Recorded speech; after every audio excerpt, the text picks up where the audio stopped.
Yes, yes, yes, yes. Welcome to Let's Talk with Coach Stone. I'm loving this. Um, if this is your first time tuning in, welcome. If it's your 30th or 40th time, welcome back. I've been doing this for a long time. I think I've been doing these Instagram lives for about almost 3 months straight now. And so we've had lots of great conversations. I've had lots of great guests come on. So I just want to say welcome. Welcome to Let's Talk with Coach Stone. Welcome everybody. Welcome to Let's Talk with Coach Stone. I have a good guest coming in here. He's going to be in here in a little bit. We're going to talk a little bit about, branding, personal branding, branding your business, all kinds of cool stuff like that. Laurence Iker just walked in the room. Let me buzz him in here. All right. This is great. This is great. There he is. Look at this. Man, you look just like your picture, brother. You know what's actually funny? I had to look when I saw the post. I'm like, oh man, I hope I'm not wearing the same thing I wore the last picture I did.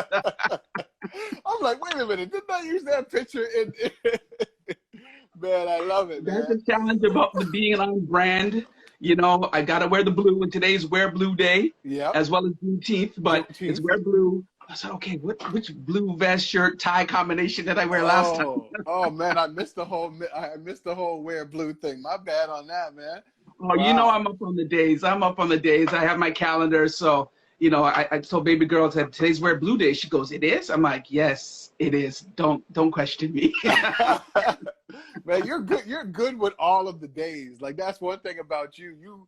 Your posts are like what's going on and all. I got to get better with that. So I definitely have to take It's part of that social media strategy, right? So for me, it's knowing that it's part of now, hey, here's something else to talk about. right. If you're stuck, what am I going to say today? What's the motivational quote or anything else? Like, what day is it? And how Yeah. then can I turn and relate that to my brand, to my Oh, product, to my clients, right? So it's a brain exercise that keeps me sharp because, right. I had one that was ampersand day. And I'm like, what do you do with that? I honestly, I was patting myself on the back. I was like, yeah, I got it.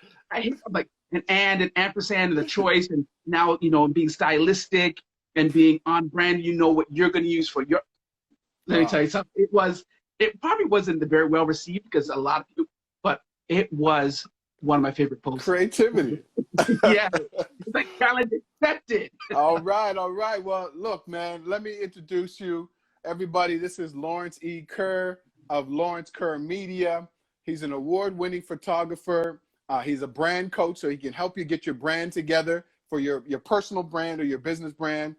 And I met Laurence about a little over 3 years ago when he did the photo shoot for our book, New Me. So for those of you who don't know the book, New Me is 10 black men came together to write this book about different challenges that we've overcome.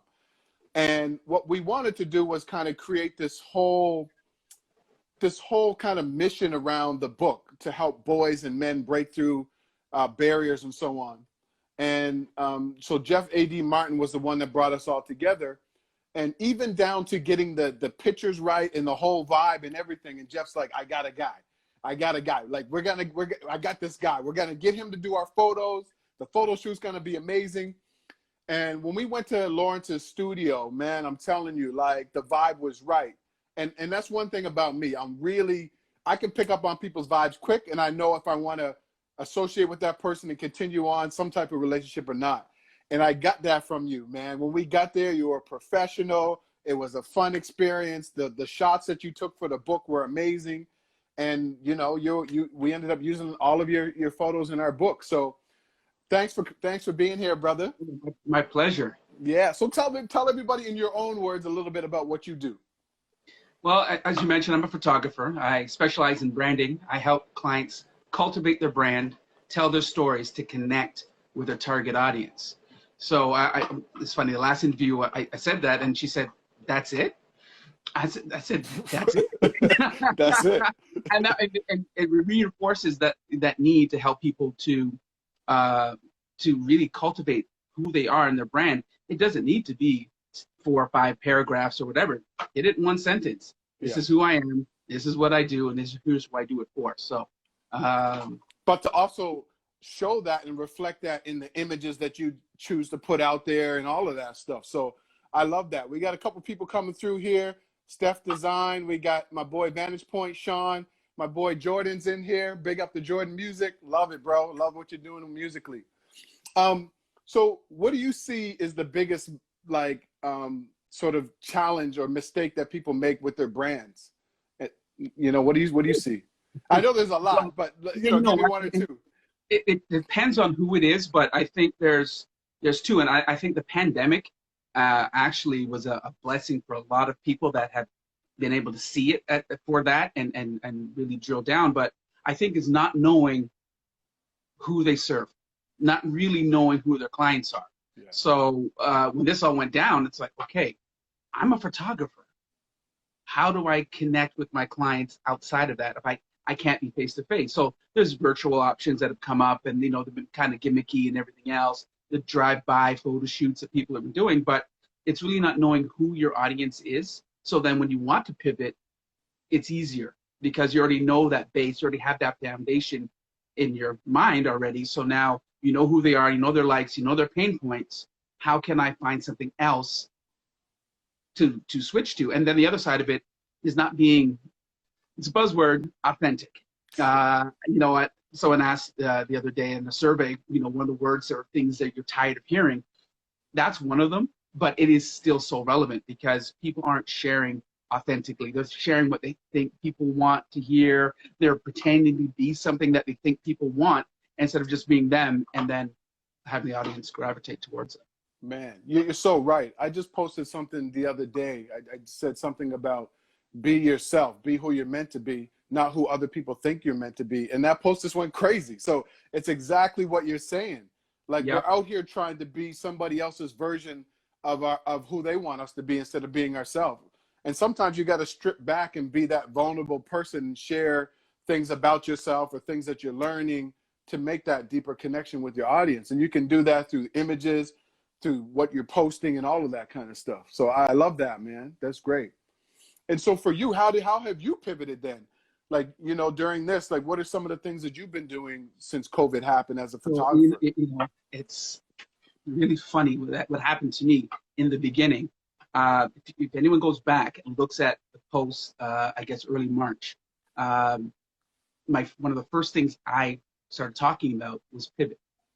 And I'll go on record to say I was the first person to say it. I put that word up. I was like, boom, I got to post and I research what it is, what it means, and everything else. So, but then what I did is I turned into Superman, and I went out to save everybody.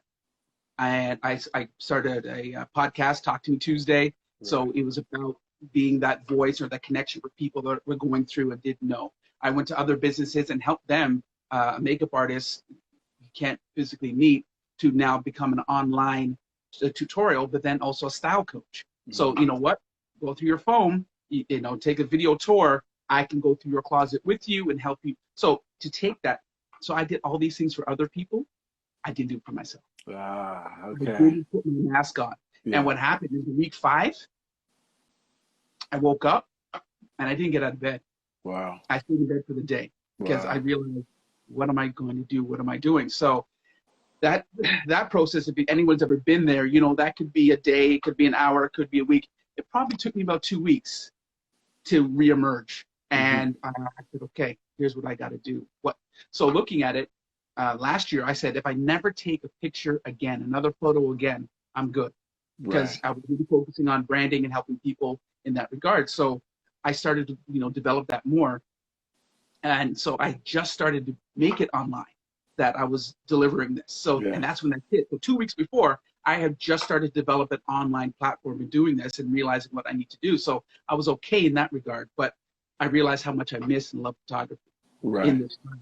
So the pivot was going back to the photography, looking at editing for clients. So now getting to photo editing. But then also I started doing product photography again. I stopped doing it because I didn't love it. You know, I can do it, but I didn't love it. So I stopped. I just focused on the things I love. But guess what? the need is there. So you now drop off their products or ship to me, take the photos and send them back. And that was great. So contactless, great for social distancing, but really helped me to stay within that of what I do, but now service those clients I already had. So I'm sticking with my base. So now to go to those brands and say, hey, you know what, you have some things that you're working on, and so many people are going online and their online stores, they need those photos. But then being myself and understanding the importance of that first image and what that looks like for the SEO, for everything on Amazon, on your Shopify, and to get found. So then taking that, not just the photography, back to the branding. So it's full circle. Man, that's so great. I think that's great. And thanks for being honest, because so many times people aren't honest about, what's really happening. Like the fact that you just laid in bed and you just like, man, what is going on? I'm giving to so many other people. I need to take care of myself. And so I'm glad that you said that, because, I think for me, it's crazy. Literally, I don't know if it was March 18th or 19th, whatever that day was that they said, okay, we're under lockdown. I think the next day I started going live. I went live. I think I started going live on Facebook, and then I started going live here. I've done about 60 something of these since March 18th or 19th, right? And with the whole purpose of serving, building my clients and all that. And I've landed clients from doing this. But I like the fact that you said we have to learn to pivot, and things aren't going back to the way that they are. So we have to look at, okay, what's the online component? Because that's the way things are moving now. And so what advice would you give to like business owners about sort of developing some type of online presence? I think going back to knowing beyond your why, getting to know your clients, but now here's who you thought they were. Let's dig down a little deeper and a little deeper and a little deeper. And depending on where you're from, it's a niche or niche. And that is really, really important, because now you're looking at who are those individuals that I really super serve. And, being honest, not who you want. It's first who you want and who you have. And making that differentiation between the two and saying, realistically, I'd love to have the clients that are six figures, that this and that, and this, all the psychographics, but know who they are and say, okay, great. How do I get them? How do I get there? Where are they? So you know where to fish, and not being afraid to say, you know what, niche sounds small. Niche sounds, it's tiny. It's not global. One of my clients said that they want to be the world. So I'm like, well, stop. Let's just stop. There's aspiration and there's reality. So let's talk about where you are right now, and just your city. Where Mississauga? Let's go. Forget Canada? No. Toronto? No. Mississauga? Yes.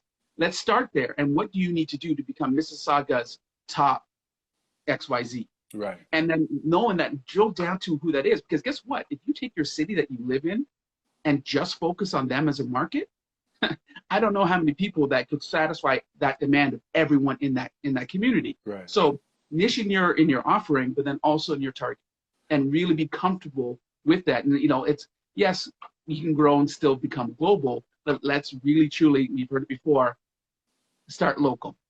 And I think really satisfy that community at home. No, I think you're right. And when people hear the word niche, they think small, I can never earn a living, but that's not true, because when I first left my job, I was doing everything. I was coaching, life coaching, business coaching, career coaching. I was speaking about all these different topics, and I was trying to serve everybody, and I wasn't serving everybody well. And then when I said, I'm focusing on corporate professionals, helping them turn their passion into profit and make a greater impact in the world, I started really being known in that space. Mm-hmm. And then I started making more money than when I was serving everybody.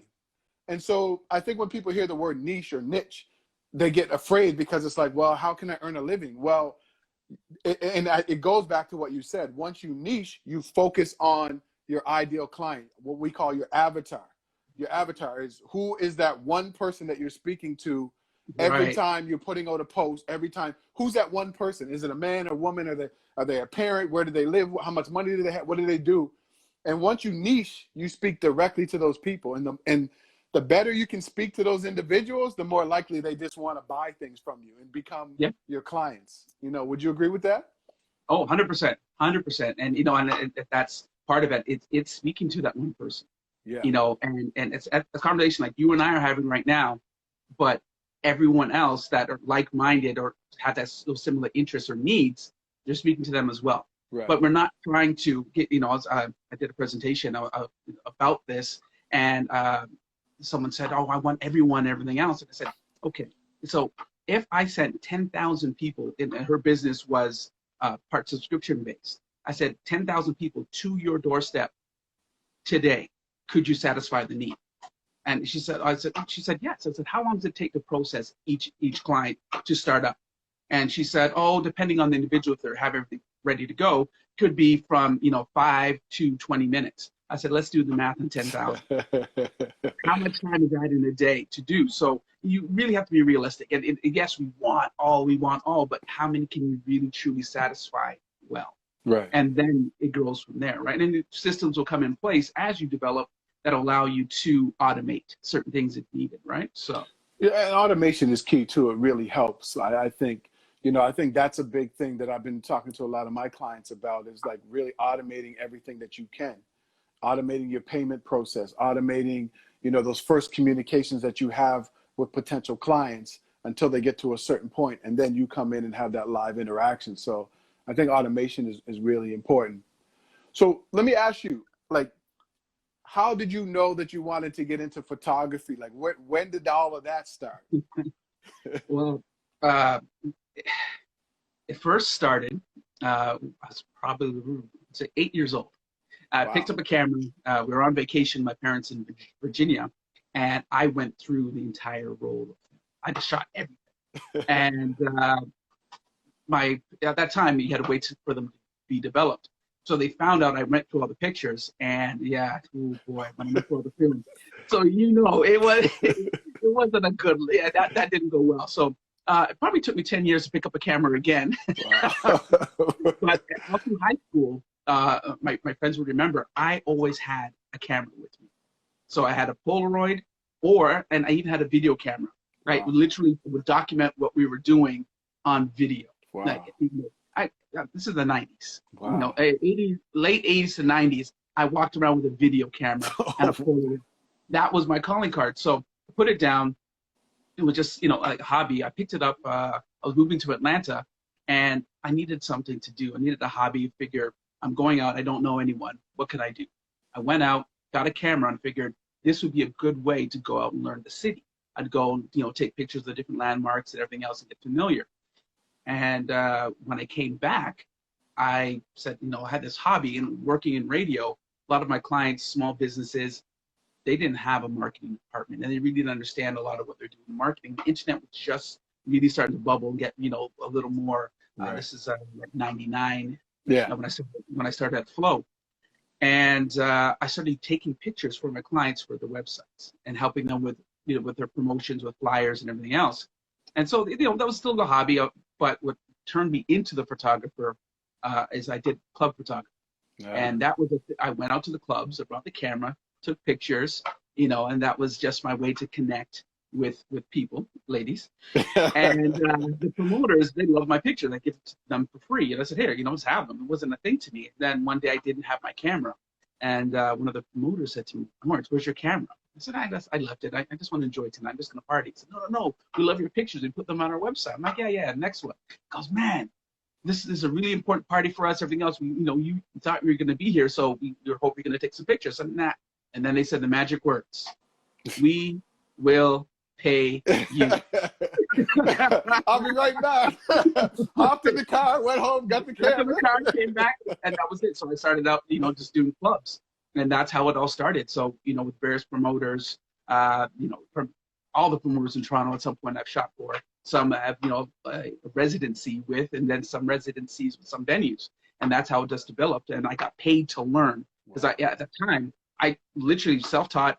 I just loved it, and it grew from there. So from there, it grew and took over. You know, I left radio sales. Well, actually, truth be told, I got fired. Okay. Yeah, my boss called me in and he said, Laurence, I'm going to do you a favor. I'm going to let you go. Oh, He wow. said, yeah. And he said, go focus on your photography. That's Okay. because I wasn't doing my job. I was so distracted, and it's horrible. I know, but it's the truth. And no, he called me in and said, yeah, go follow your passion. And I'm like, what are you doing? What do you mean? I'm like, oh, yes.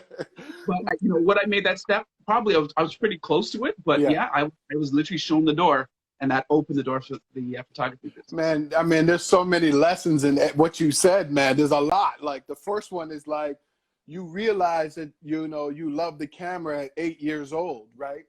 And I think this is a lesson for a lot of people because, a lot of us are going to a job that we really don't want to be at and we're just not happy. And, I always ask people, like, what is it that you were passionate about when you were young, when you were 5, 8, or 10 or whatever? And there's usually something in their passion, maybe not their purpose, because there's a difference between passion and Yeah. purpose, right? And I'm very clear about that. Your passion can be something that you absolutely enjoy and love, but it might not be the thing that you're actually meant to do, right? But I always tell people, like, what did you like to do when you were 10? Because sometimes we're stuck in this place and we're thinking about something else, or we wish we could do something else and we just don't know. Or maybe we're being called to something else, but we're just afraid to answer the call because we can't earn a living doing that. Mm-hmm. And so, even though you got that first gig and someone said, I'll pay you, like, and then once you kind of got let go from the radio station, what was it that made you think, like, I can probably make a living doing this? Or did you think that? What did you think at that time? Well, I did, because what started to happen was I started to make more money on the side than I was in my job. Right. And so someone cautioned me and said, Laurence, you need to do that more than 1 month. So, in everything else, but I wasn't trying. It just happened. So I said, all right, if I put my energy into this, what could happen? And it grew from there. It grew from, seeing that opportunity. And then I had friends that they're in photography and they mentored me. Okay. So then that helped in seeing someone else that I knew that was doing it. So now that made it so that, it wasn't a, hey, they can do it, I can do it too. But it was, hey, they're doing it, so I'm going to do it too. Right. So I think, and I think, man, you're raising all kinds of great points. I think another thing is mentorship. Sometimes we're feeling stuck in our life or some area of our life. Maybe it's our health, our career, our business, our relationship, and we're afraid to ask for help. And like you said, you were just getting into the photography industry. You had friends that were already doing it, and then you went to them and asked for mentorship. And I think that's so important. Like, so many people are afraid to ask, can you be my mentor, right? Mm-hmm. Can you teach me what you know? And talk a little bit about that, because I know there's some people in here right now that are probably thinking about doing something, probably need mentorship, but just are afraid to go and approach somebody. You know what, you mentioned a key word that's really come up, and it's been something for me in the last little while, and it's vulnerability. And it really is being able to check the ego and say, you know what, I need help. Because you look at I don't care who they are, any CEO, any billionaire, millionaire, whatever level you want, they've all had, and some still have mentors. So for me, it was like, all right, it wasn't so much a shortcut. Well, one, it was, I just needed a shortcut. I'm like, I don't need you to teach me photography. I'll figure that part out. I need to understand the business side. So, he had a training program, went through that. I'm like, business part, now I'm in, right? Yeah, and, right. and developing that part. But then there was another that took me under his wing, and he was, how do you say, that typical mentor. He abused me. So Mr. Miyagi stuff? So Mr. Miyagi? I wish it was Miyagi. It was, you're not good enough. You need more seasoning. You need to, everything else. I'm like, wow. I'm like, wait a second. But the pictures I took for you wound up using with the client. So I guess I am. So it was kind of just really keeping that thumb on. But the important part was reaching out and saying, humbling myself to say, I don't know everything. There's a lot that I need to learn. Who can help me do that? And, trying to find someone similar to me in mindset, but then also they were ahead of me enough and they were willing to help. So wow. I think there's a lot of people that will do it. Some you pay, and, don't be afraid to invest, because that's what I did. I invested in my development. So part of it was I worked for free. Yeah. I shot events, I shot weddings, I carried the equipment, I was the grip and everything else, but Yeah. the whole while I was learning. So part of it is you got to be humble, and don't expect to get paid for everything in the beginning. Right. You know, we all want to get paid and everything else. It's gonna come. Right. You know, it will come. But the most important part is that learning and developing the relationships, because the people that they introduced me to became my clients. Right. You know, that now have really been able to put me in a position where, you know, some of my images that I've shot, you know, I just had one recently in Essence Magazine. Wow. And it It's was amazing, man. Congrats. I appreciate that. Through a connection that I made through a mentor. You know, it was, you know, 4 steps removed, but it was because that person I met introduced me to that person, and that's how that developed. Man, that's amazing. You know, and I think, you know, one of the things that, you know, we have to remember is there is no working for free. You're working for knowledge. You're working for experience. You're working for somebody to teach you the shortcuts to remove some of the pain points that you don't go through. And so, you know, I've been that way. You know, I'm coaching and speaking, and, you know, I have online courses and just started my podcast and all that stuff. And I have mentors for different things. And I don't even look at it like working for free. I'm looking at it like this person is giving me knowledge, helping me to not go through all of the pain and struggle that I would be going through if I tried to do this on my own. So I think a lot of us have to change our mindset about working for free. You're working for knowledge. You're working for someone to give you a more direct path so that you don't have to go through all those pain points that person went through, right? Absolutely. And it starts from, you know what, you have to know or have an idea of what it is you want to learn. So if you just come in and say, teach me, well, I don't know what what you want to learn. And I'm reluctant, to be honest with you, to take on mentees because of how I learned and how I shoot. I don't shoot like anyone else. Right.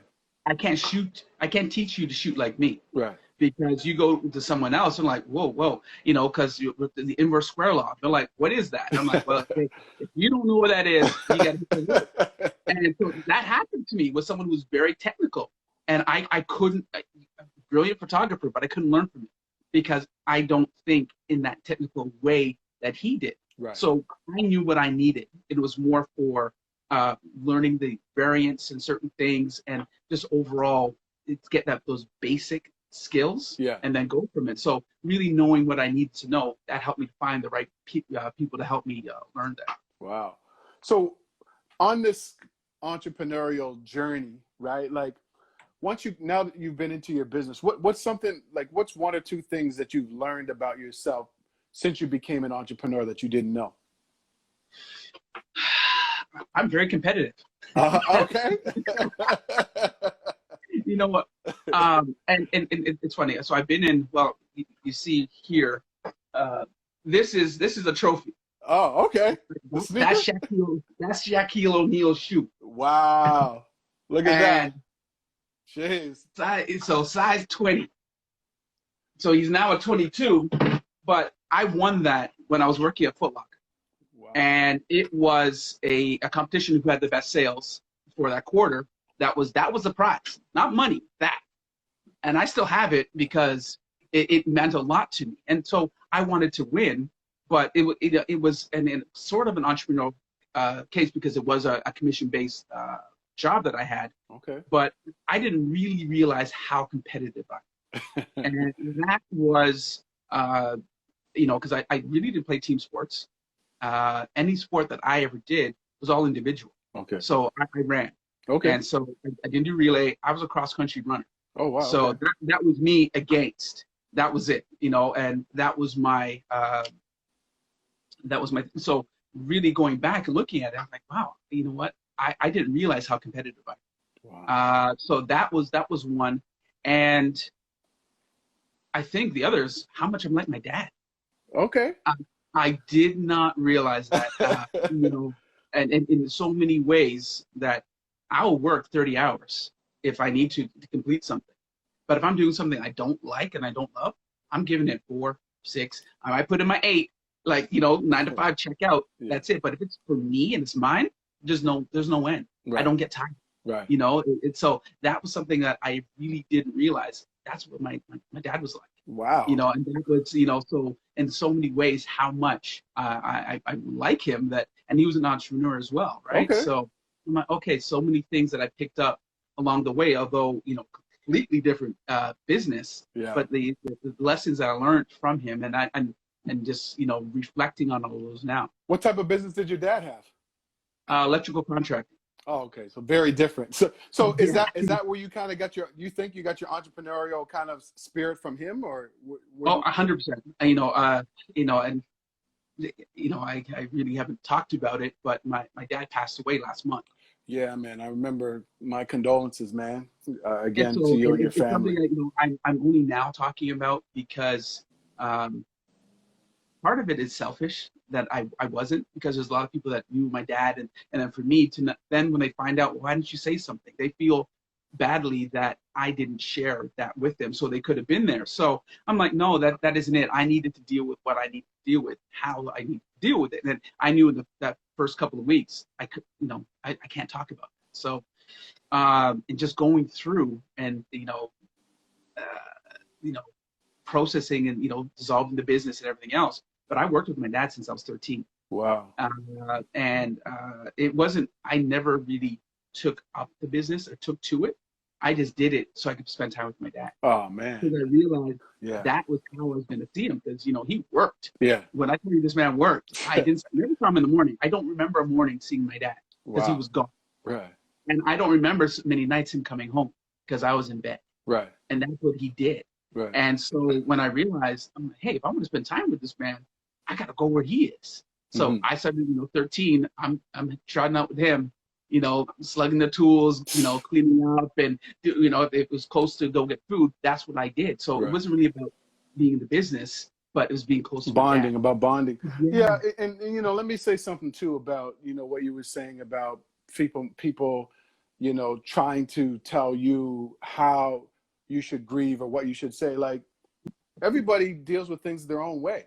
If you don't feel like sharing it with everybody or talking to everybody about it, then I think that's your own choice. We have to stop acting like there's a certain way that everybody has to grieve, and like, no, everybody's individual. And, I'm glad that you said that, because I think people need to understand that, you dealt with the challenge for me is, they're like, my wife's an open book. Right. Here's with my exercising, here's with my everything else. But there's one area, and there's a lot of areas I don't talk about. Right. There's a lot of areas that, really they're not about my brand. So, there's certain things in the family, the situation, and, like that. So it's only recently, and not for anything, I forgot, don't talk about the fact that I'm a 2-time grandfather. Like, wow. No, you're too young, bro. No, okay, look, you were good up until now. Now when you start telling lies, I can't let you tell lies on this show. No more lies. Wow, congratulations, man. So it's one of those things that, I made a decision that my family, my kids aren't going to be a part of my brand. Now, I say that everyone knows my son because he works with me. Right. Right. So they see him at the event, and he works with his mom. Right. So we're both out. We're both in media and marketing. So they know him. They think that's the only kid that I have. Right. And then they find out about my daughter. Then they find out about my other daughter. And then they find out about the grandbaby. So, right. Now, I'm completely cool with that. I don't think that you have to tell everything, everyone. I'm a publicly private person, so. It may look like me and my wife are living online, but we have a lot of private things that we don't share as well. So I think that's a big, and this is something for all of us to understand. If you're out here trying to build your brand, personal brand, or your business, I think it's important to understand that you can have, this curtain. You don't have to let the public know everything. Because I know some people, that's why they're afraid to put themselves out there. But you choose what you want people to know. And what you don't want them to know, you keep to yourself. And I've realized this over, being in the public for a very long time. There's nothing wrong with saying this part of my life is just for me and my close family or friends. So I'm glad you said that, brother, because people need to know that. And that's what a lot of people struggle. So when we were talking about the branding, talk about cultivating it, one of the first things though I question again is, what should I share? What should I share on social media? Because they think that they should. And then, we sit down and we talk, and I'm like, well, I'm going to be honest with you. you really shouldn't even be on social media. Right. That's not the place that you need, a space you need to operate in. Right. And so then, first you think everyone should be on and you should be everywhere. But then, you look at, okay, let's look at the 1, 2 outlets, maybe 3 that I should play in. Mm-hmm. And then let's talk about your story, figure out what it is, and then look at what parts of it that you want to share. So, and the other beautiful part of it, it's so organic that there are things that are happening now that you're going to talk about, but there's things in your past that I'm like, for myself, I'm only remembering now. Right. That I'm like, wow, and this is a big part of who I am and why I became the way I did. But it's that reflecting. I think we spoke about talking about reflecting on past memories and then looking at them now through this context. Yeah. The thing. So like my dad, when I was running track, I had a track meet. I needed a pair of shoes because mine had just fallen apart. Right. So the night before, I'm like, Dad, I need some new shoes. And he said, all right, I'll come bring you some shoes. So my dad came. He brought me. Again, I'm running a 1500 and 3000. Dad brought me some track cleats with removable spikes, the kind of things that Ben Johnson at the time was wearing. Sprinters cleats. Right. You're not running 1500 years old. Right. So we came with them. I was mad. Right. I was mad that like he brought me the wrong shoes. And then my teammates, they were there. They're laughing because what am I going to do with these shoes? So I had to wear my broken down shoes to run the race. Right. So instead of me, now appreciating the fact what my dad did, I was mad. Right. And I was mad for a while. Right. Because I was embarrassed. Right. But literally, I was sitting on back with my friends the other day and we're talking about it. I'm like, you know what? I was a real jerk. Mm. My dad left the work site with his job he was working on from downtown, went to the store, bought me these expensive shoes. And I don't even know how much those were at that time, but we are the top of the line Sprinters cleats. Wow. Came and found me at the track meet, brought me the shoes, watched me run, and then went back to work. Wow. And I was mad because he got me the wrong shoes. Right. And I got embarrassed. But I didn't really appreciate what he did. So that, and really, and having that context of now, and this is probably why I went into selling shoes and became really good, because I asked people the right questions. This is what I'm saying. Like, things happen in your life. Why do you need these shoes? Why do let me get down. So parents came in. I'm like, I'm not going to sell you the Air Jordans if you don't need the Air Jordans. I need to know why you're buying these shoes and everything else. So, and then I got the multiple sales because I got to develop a personal connection with them and finding out what their need was. And that was my number one thing, and over and over and over again. So that's why I excelled, because I knew I needed to fight. I didn't know why. Yeah. I just thought I just wanted to win. Right. It wasn't competitive. I just really wanted to super serve every individual that I came in contact with. Man, you said a lot right there. I'm going to pause there because I'm going to come back to that. Let's take a look at the comments. Felipe, how you doing? Dr. Tachi said, hey there. What's up, Dr. Tachi? Jill said, sorry to hear. My condolences. DJ Tyrone King said, truth. DJ Tyrone King said, my wife's been asking me to start a family vlog, but it's just scary. Listen, and I think this is good because, well, you said a whole bunch there. But I think the thing is that, and this is why I often ask people, like I do this exercise with young entrepreneurs, and I say, think about 3 events that have helped to shape who you are today. Whether they be like these really great experiences or very challenging experiences, for the exact same reason you just said, because now that you're removed from that situation, hopefully, you can look at it in a very different way. And it might inform you of some of the things that you did after that particular incident. Like you said, you got into selling sneakers, but maybe that whole situation with your dad kind of got you into selling sneakers and then asking customers the right questions. Well, parents who came to buy sneakers from Foot Locker, you were like, well, what does your son or daughter do? So I think digging back and really spending time reflecting can really unlock things that were been locked up that we were just oblivious to. So, I mean, I like the fact that you shared that story, man, because I can see it. I always see it in my own life as well. Yeah. And you know what? There's so many. once we take that now, so, you know, you go on that journey and, you know, what are those, something that happened that, you know, may have had some trauma aside attached to it that you can go back and revisit, you know, not necessarily why it happened, but then the positives from it and the things that come in, you know, so from your learning, from your way you process things and the way you do things, and really understanding why you do the things you do, right? No, you're and so right. You're so right. And so, like, you know, I think a lot of things too. You've been a business owner for a long time. Talk to people a little bit about like how you get through those challenging times in your business, because, you know, businesses, we all know it's a roller coaster, right? Some days you're up, some months you're down, whatever. Like, what keeps you going? Talk to people a little bit about that. I think, you know what, you mentioned it earlier about the difference between purpose and passion. And your passion and finding what that is, and really, you know, whatever that thing is, that if you can build a business off of it, great, or your career, awesome. But it goes down to your purpose and remembering, you know, what it is and why.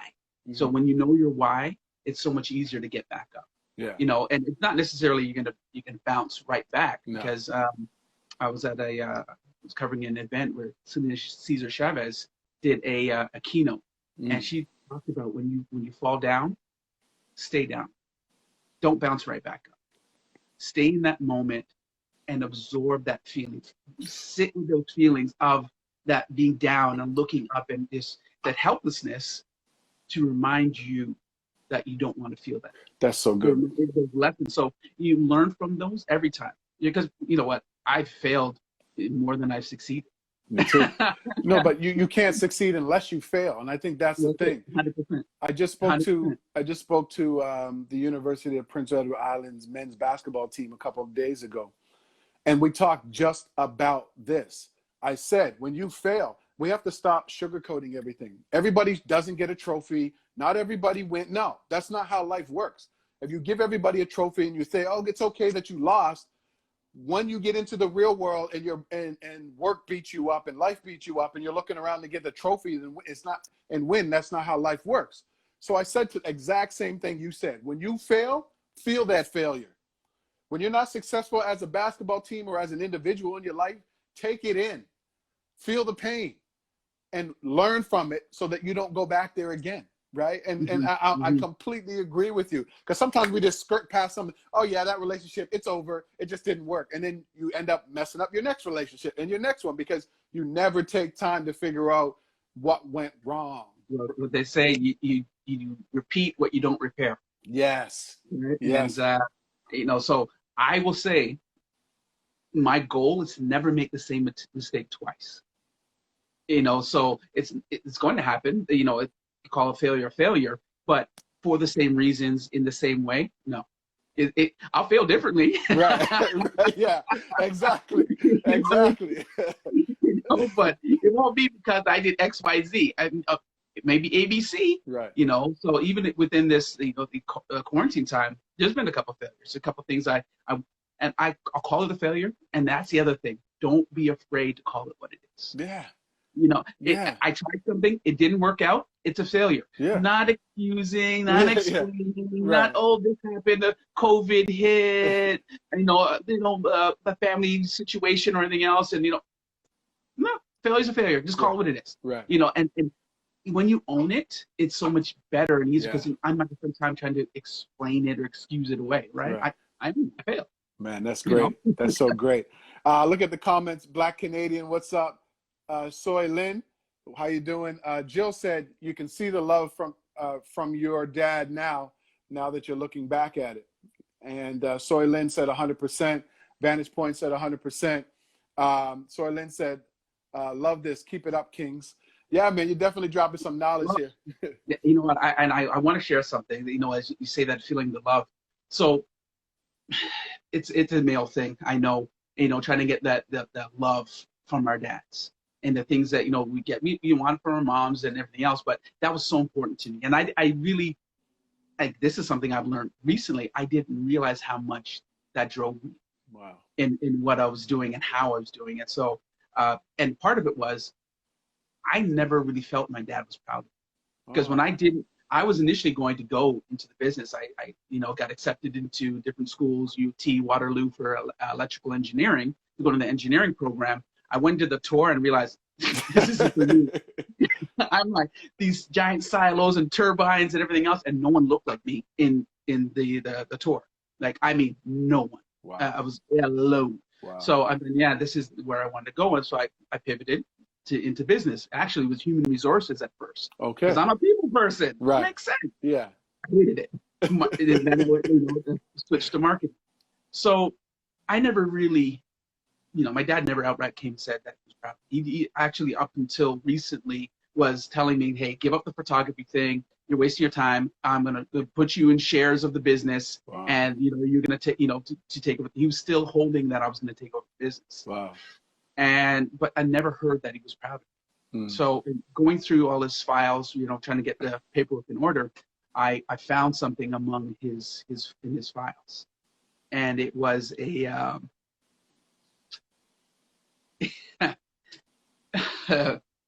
it was a letter of recommendation that I got from one of my professors. Wow. And I didn't know he had it. What? He had a copy of it, and it was, just, and now for me, just to know that, he kept that of something that me in business, he never told me. Yeah. But me finding that, it was. He was. And I think for him, it was, I think that he probably, I can't speak for your dad, but maybe it's those moments that you guys had together that he just like wanted you, to extend that more, like to get into the business that he was in. Cause maybe he's like you did, like you that was your time together. Right. And so maybe that was his way of like, trying to tell you like, I really loved that time of you growing up and us going on job sites and all that together. And that letter, man, I mean, that's amazing, man. That's amazing. I even forgot that it existed. I'm like, I need to go apply somewhere so I can give this to somebody. This kid knows what he's doing. Man. But so it's reliving a lot of that now. So, our relationship, has been strained in part because I didn't understand or appreciate everything that he did. Yes. For me. Our parents grew up in a different era too. That's it. So Caribbean background, everything else. It was, it was that you should do what your father does, and take over. And then all of his friends now, like, why didn't you take over the business? Why haven't you? It just wasn't for me. Right. It wasn't something that I probably could do it. I had the aptitude for it, but I don't have the drive to do it. So yeah, I'm missed out on a boatload of money apparently. No, but let's come back to that in a second. So CP2 Brand said, an event is a failure. You are not a failure. Love that, because a lot of us associate us with being a failure when we fail at something. So I'm glad you said that. Dr. Tachi said, this is great reflection. What's up, Dr. Vibe? Exclusive. Dr. Tachi said, amazing. You said something that's really interesting. And Jill said that letter is love too. Yes, completely right. 100%. I think that this is a really great point, and I think we have to talk about this, because sometimes when you choose to follow your passion or your curiosity, other people can't see it for you, and sometimes in your case with your dad or other people, and people kind of end up listening to that person and going the other way, and usually it never works out. So talk a little bit about what made you kind of steer the course, even though your dad and maybe other people wanted you to get into the family business. What made you kind of keep going along your path of photography and branding? Well, going back to school, again, engineering, human resources to marketing, I fell in love with marketing. Okay. And everything about it, I realized it's who I am. It's how I've been my entire life. Like, you talk to any of my friends, anyone knows me from Heart Lake Secondary School, there's two things they'll tell you. This is how I dressed in public school. Get out of here. What? The first day I wore jeans, people lost their mind. They couldn't believe that, so this is me. This isn't show. This isn't fake it till you make it. Everything else. This is my comfort. This is how I like to present myself. Love it. I have always been that way. But going through, I fell in love with advertising and marketing. And then more importantly, I realized it's all the things that I do every day and have been doing. So I've been selling, probably since I was in grade 3. Wow. Lemonade stands, garage sales, right. Cutting grass, everything. But it's, so it was of things to be of help, but then also the entrepreneurial spirit has always been there. So going now into branding, to me, it was just, this is life. This is just every day. And so I say, document your story to connect, share it and connect. And it's really about that. So it's about those stories, about being a storyteller, everything else. And I really enjoy that. And I have always enjoyed that. So, anyone will say like, look, well, today you'll see, I have a story for everything. Yeah. I lived a very cool life by the time when I left high school, which I graduated valedictorian, but I only reason I add that in there, they kicked me out of school. What? Yeah, I graduated valedictorian and they kicked me out because I was trouble. I was trouble, but I was one of those adorable, smart kids that everyone liked. So I got away with a lot. Then they said, no, enough's enough. Next year, I had 4 OECs. They said, maybe you want to go to another school. Maybe we'll try a different school and everything else. I'm like, no, you know what? I'm just gonna go to college instead, and then I'm gonna go to university. See you later. Wow. You're one of those guys. It's that path that, for me, it was always about that branding. It was always about sales, always about marketing. So there was nothing about electrical and doing, that work, and then also doing it the way my dad did. That was a big challenge because it was very unconventional. And so I learned there's more than one way to skin a cat, and and doing things differently. And there's many ways to get one thing done. And that was for my dad. I learned creativity. I learned how to to pivot and, oh, we don't have this tool, let's do this. Oh, we don't have this thing. So everything else, he beyond creative in the things that he was able to accomplish. So, and I picked that up. No, man, I think that's great. And I think the lesson too is that, like, have the discipline to follow your curiosity. Like we're so I always tell people, stop asking people permission to follow your goals and your dreams and your curiosity. Instead, put them on notice. Stop asking permission and just put them on notice. I'm not going to university to do these things. I'm going to go and do this.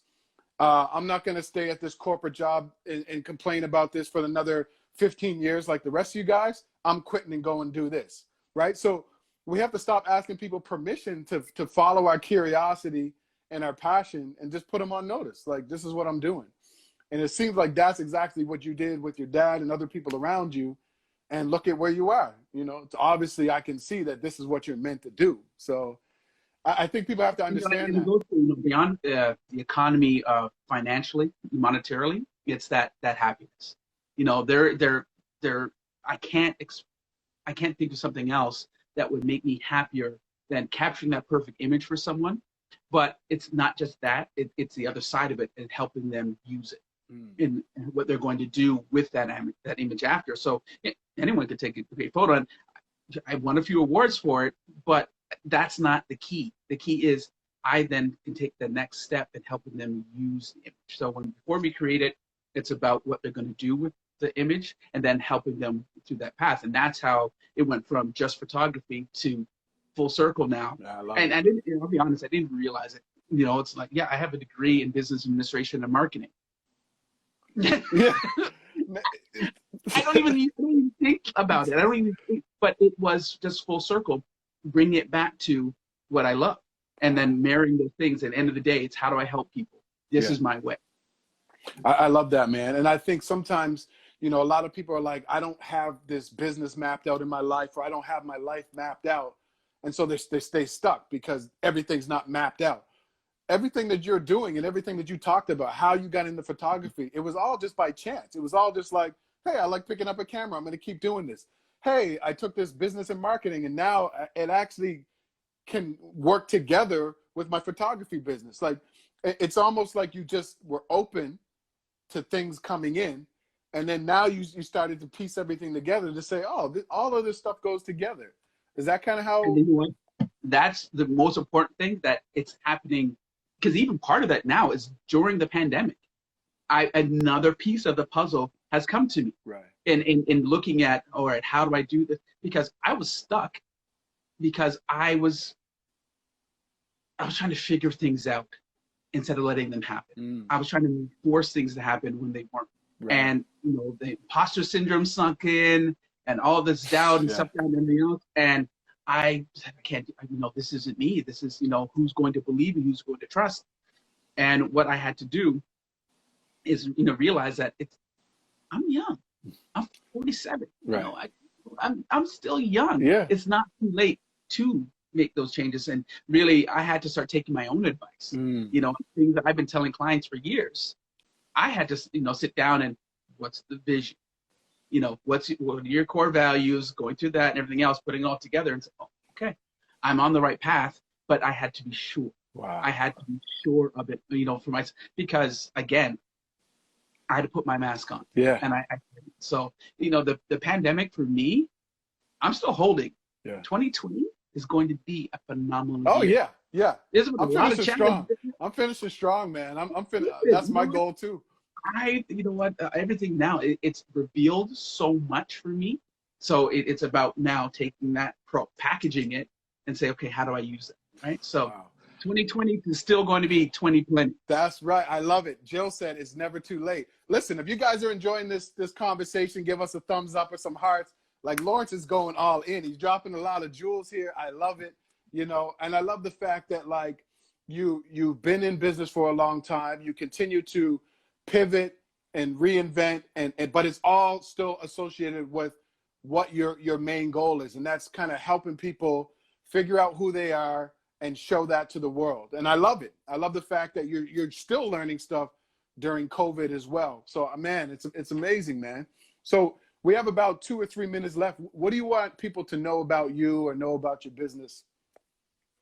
Well, one, that, you know, this is finally 100% is what I want to do, is what I'm supposed to do, because I love helping people. And it's always been, there's two things that I love to help people.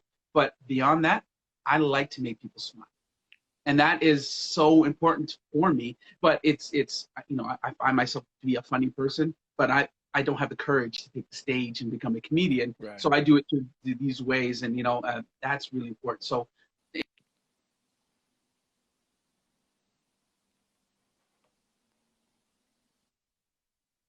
oh, sorry.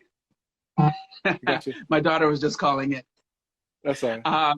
But to make that something that you build your passion around in your business. So from working on branding, it's so rewarding in so many levels, because I get to help every individual different, because it's not the same. You know, there's a system, but it's different applications for different people, and going through that. So if you're out and you're looking to develop and build your brand, you know, it's 3 simple steps. You got to document your journey. You got to share it, and then connect. That's it. So it's really simple. There's lots of steps in each individual part, but, you know, and when you break it down and saying, just share. You really to share and be authentic and be open with how you're communicating with people. Man, that's so great. Listen, if you guys aren't following Laurence, make sure you follow Laurence Kerr Media. If you need some branding, like, he's your dude. You definitely got to. He has a crazy sock collection. You got to go check out some of his. He has so many different types of socks. I don't know. Wait, like, today's socks. You got to see this guy's socks. I'm gonna share that later. And his cycling videos are the best. He goes on these little adventures on his bike. But listen, Laurence, man, thanks so much for being on Let's Talk with Coach Stone. Like, I only had like 3 episodes left, and I wanted to make sure that I get you on here before I shut it down.